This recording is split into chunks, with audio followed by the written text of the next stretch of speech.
So hopefully you can see my screen. So my 25 minutes is focused on diabetic neuropathy.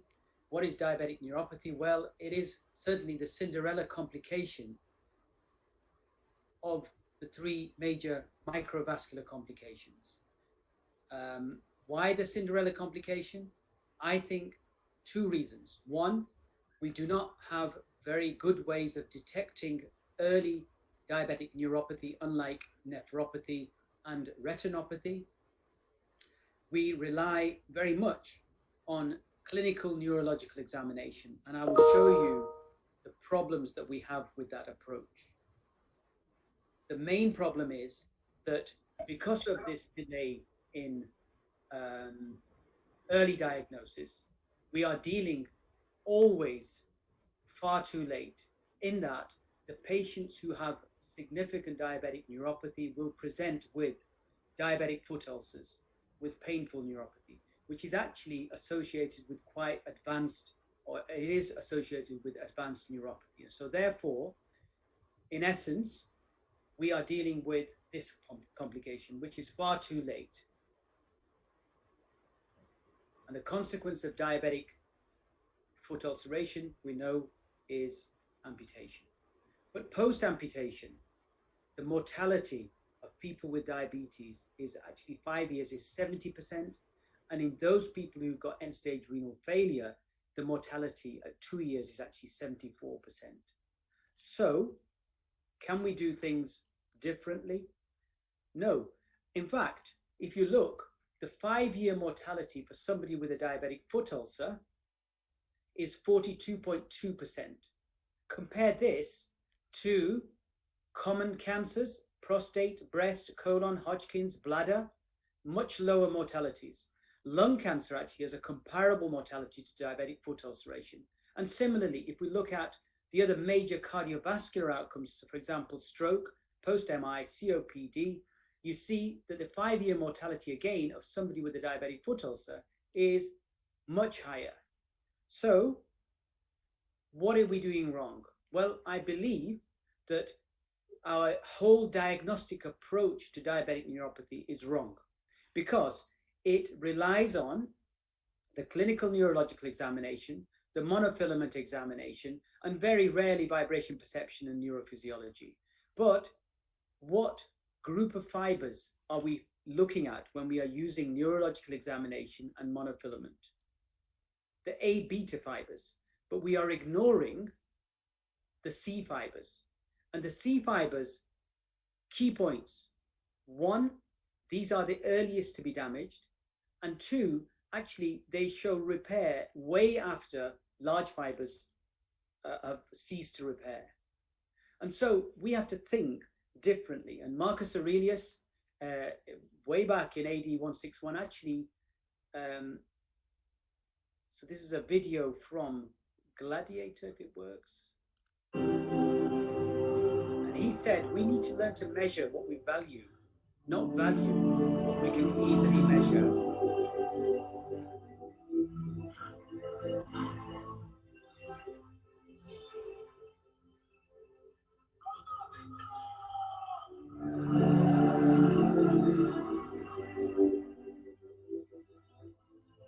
This is the Marcus Aurelius, and he's saying we need to learn to measure what we value, not value what we can easily measure.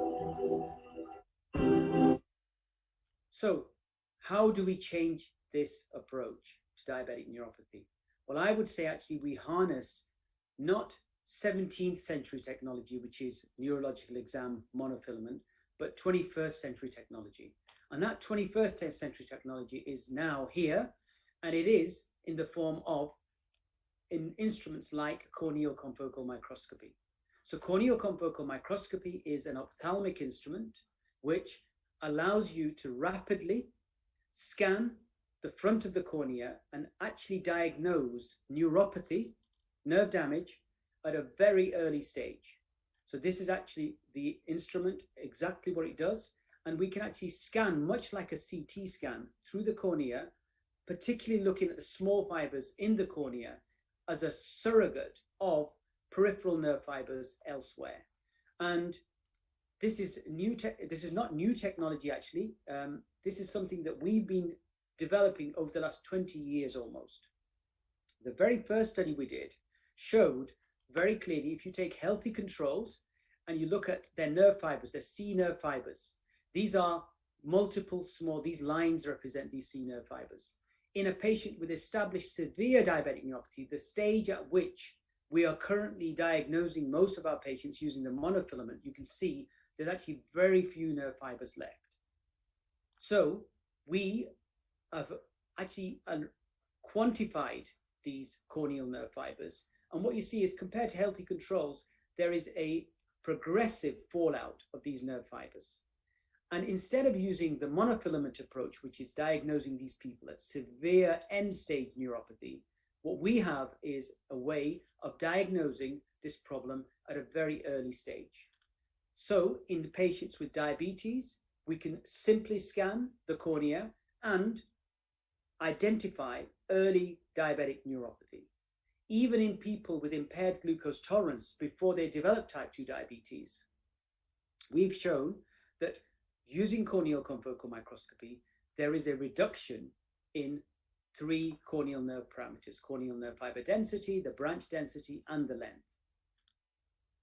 And in patients with painful diabetic neuropathy, where we know that there is a small C fiber hit, several studies have shown that in people with painful diabetic neuropathy, there is greater loss of small C fibers in the cornea compared to people with painless diabetic neuropathy compared to healthy controls. And that's all 4 parameters that we measure in the corneal nerves are lower in people with painful diabetic neuropathy compared to painless diabetic neuropathy and healthy controls. Moreover, the severity of pain correlates with the extent of loss of corneal nerve fibers, and so does the quality of life.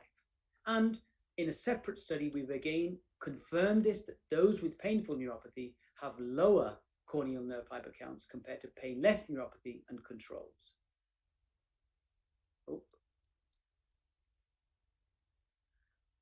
Erectile dysfunction is an issue that will be covered by my co-speaker, but just in relation to corneal confocal microscopy, the standard mantra is that we look at a patient with erectile dysfunction, we ask them, and then we may even measure the testosterone.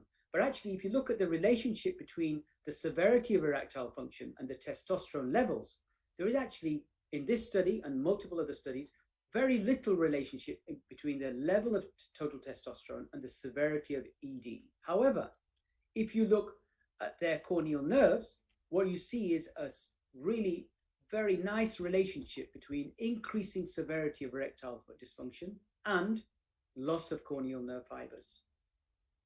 And there is a correlation between CNFD and CNFL with the severity of erectile function. Moreover, not only does CCM detect disease early, but it actually does, we know, predict the development of clinical neuropathy, and in particular, the development of those complications that we are all concerned about, which is diabetic foot ulceration and Charcot joint. This is one particular patient who developed a diabetic foot ulcer, then had a minor amputation, and actually developed a Charcot foot. Now, fortunately or unfortunately for this patient, they were as part of a trial longitudinal study that we were undertaking with corneal confocal microscopy and neurophysiology, quantitative sensory testing, and other measures of neuropathy. So we were able to track changes that might occur in these measures of neuropathy before these complications arose. And what we show is actually neuropathy deficit score, cold detection thresholds, warm detection thresholds, vibration perception, perineal motor nerve conduction.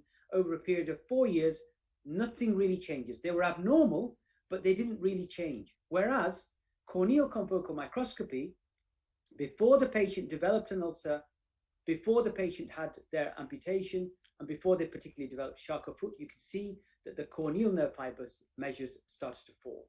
So this is, to me, showing us that this could be used as a predictive measure of bad outcomes in these patients.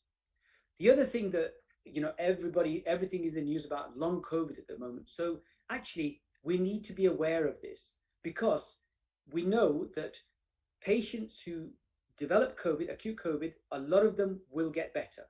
But about 10% will develop this somewhat ill-described longer COVID or post-COVID syndrome. What is that? Well, a lot of it is neurological in terms of its manifestations. And what we've actually initially explored is just in 4 patients, we looked at the development of, in diabetic patients who did not have neuropathic complaints, suddenly developed this widespread sensory neuropathy.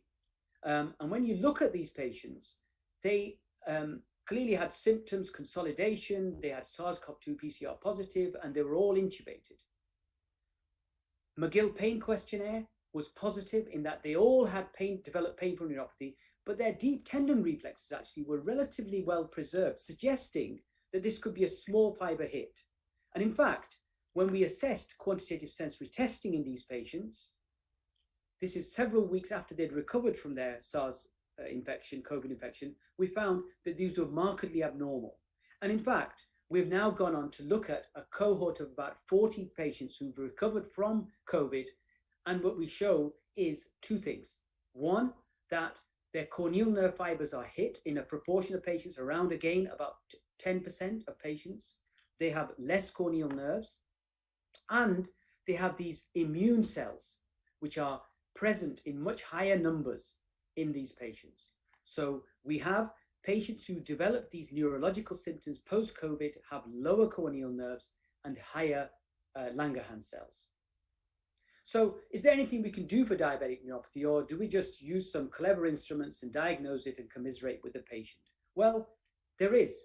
Actually, we know that the pathogenesis of nerve damage is around glucose levels, but also there is an increasing body of evidence to suggest that dyslipidemia plays an important role. But do we have any off-the-shelf treatments for diabetic neuropathy? Unfortunately, not. Because what we witnessed is multiple failures of clinical trials. So there has been in total 138 phase 3 clinical trials, of which 126 have been in painful neuropathy and 12 as disease-modifying agents. But to date, only 4 agents have been approved for painful diabetic neuropathy and 0 agents have been approved for diabetic neuropathy. And I think part of that is because of some of the endpoints that we've used. And I believe that, again, we need to think about better ways of measuring diabetic neuropathy. So what are the risk factors for diabetic neuropathy? Well, we know that they include actually blood pressure, smoking, glucose, but also BMI, triglycerides, and total cholesterol. And that, to me, points out to a microvascular etiology for diabetic neuropathy. And so, can we treat these risk factors to actually improve outcomes? First of all, glucose. Multiple trials, unfortunately, apart from the DCCT, have shown in type 2 diabetes, maybe glucose control does not improve neuropathy outcomes. But actually, when we use better endpoints, what we are able to show in both type 1 diabetes and type 2 diabetes, that we can improve nerves, and particularly corneal nerves. So this is one study we did in patients with type 1 diabetes after simultaneous pancreas and kidney transplantation. And what we showed beautifully is over 3 years that there is actually a repair of corneal nerves. So you can see these nerves starting to appear after 12 months, after 24 months, and after 36 months. And this is the corneal nerve fiber density improving, corneal nerve fiber length improving. Symptoms and signs actually did not improve immediately, and they took about 36 months. So you can see symptoms start to improve actually after about 24 months, and nerve conductions after about 36 months. Similarly, in type 2 diabetes, we've looked at the impact of treating poorly controlled type 2 diabetic patients with either basal bolus insulin or a GLP-1. And what we show is that when you give these therapies, you can markedly improve glycemic control, so dropping from a HbA1c of 11% to 7%, but we also see within 12 months repair of nerve fibers. So you can see an improvement in branch density, in fiber length, and improvements in other markers of neuropathy.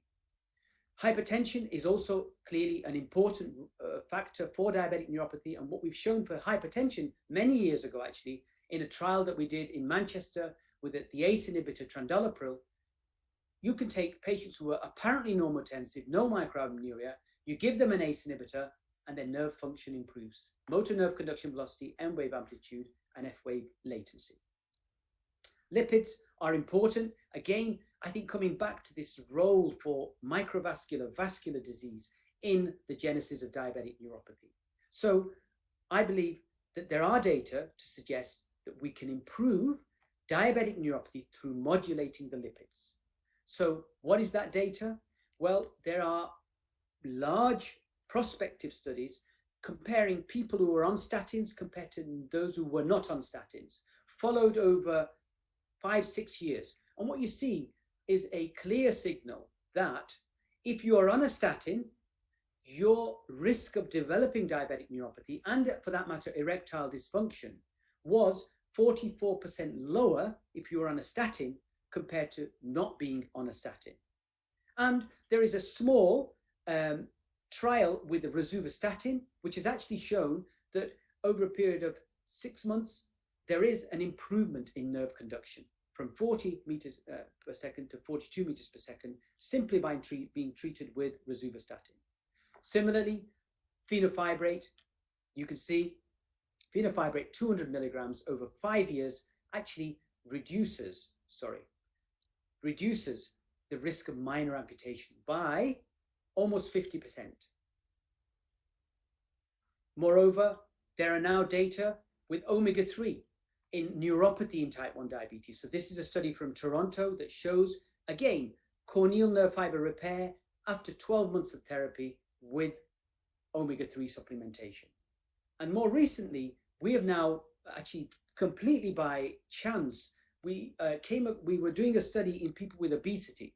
And what we showed is that in obese subjects, there was strangely a relationship between nerve fibers and the levels of PCSK9. So the higher the PCSK9, the lower the nerve fiber number. So this was correlated across 3 parameters. So then we thought, well, what if we treat these patients with PCSK9 inhibitors? Because we know that they lower LDL, but they also have other vascular benefits. And as you know, there are several PCSK9 inhibitors, one of which is evolocumab, which is injected every 2 weeks subcutaneously. And what we showed is in patients with heterozygous familial hypercholesterolemia, actually, there is a repair of nerve fibers after 12 months. All 4 parameters improved with PCSK9 inhibitors. BMI, being overweight, is not good for you. We've heard not just for diabetes, but also for diabetic neuropathy. And again, indeed, we have now shown that if you're physically active, as opposed to physically inactive, this is a study we just done in Doha, 30 minutes of walking more than 3 times a week, actually over 2 years, we show repair of nerve fibers.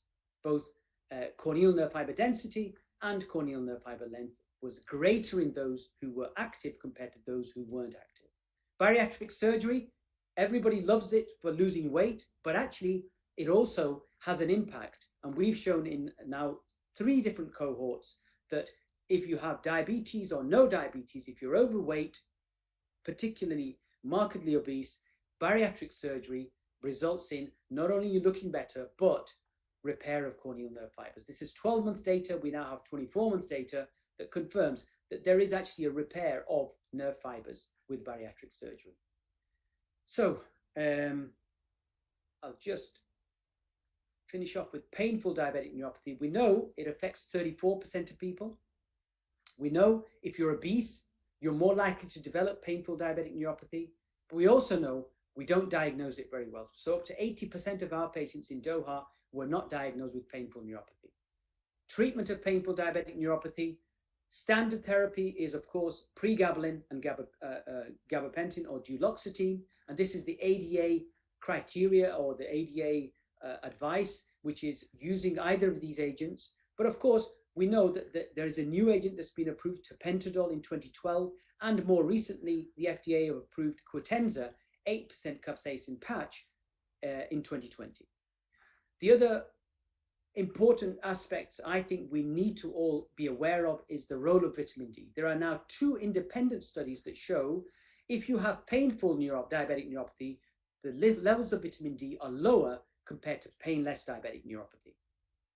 So in Sheffield and in Manchester, we've shown both in patients with painful neuropathy, the levels are lower. And in a trial that I did in collaboration with Bakai in Karachi, we showed that giving 600,000 international units of vitamin D3 results in improvements in pain scores. More recently, so this is actually 3 different pain scores, and more recently now, there's been actually a study on another vitamin, which is vitamin B12, that has shown that oral B12 1 milligram daily over 12 months actually improves the B12 levels, but it also improves MNSIQ, sural nerve amplitude, sural nerve conduction velocity, vibration perception, pain score, and pseudomotor function. Whereas in the placebo group, it actually worsened. So overall, over 12 months, there was an improvement. Finally, the last slide, people always look for non-pharmacological ways. And this is actually one way, which is spinal cord stimulation, 10 kilohertz. So this is actually a trial that's just been published, I think, this week. Spinal cord stimulators against conventional medical therapy over 6 months. Conventional medical therapy, in terms of VAS score, no effect. 10 kilohertz, massive effect. Again, pain and sleep VAS, significant improvement. The key telling slide is this. Conventional medical therapy, that is on gabapentinoids, on duloxetine, 5% responders over this 6-month period of 50% pain relief. Whereas 10 kilohertz spinal cord stimulation, 85% responders. Thank you.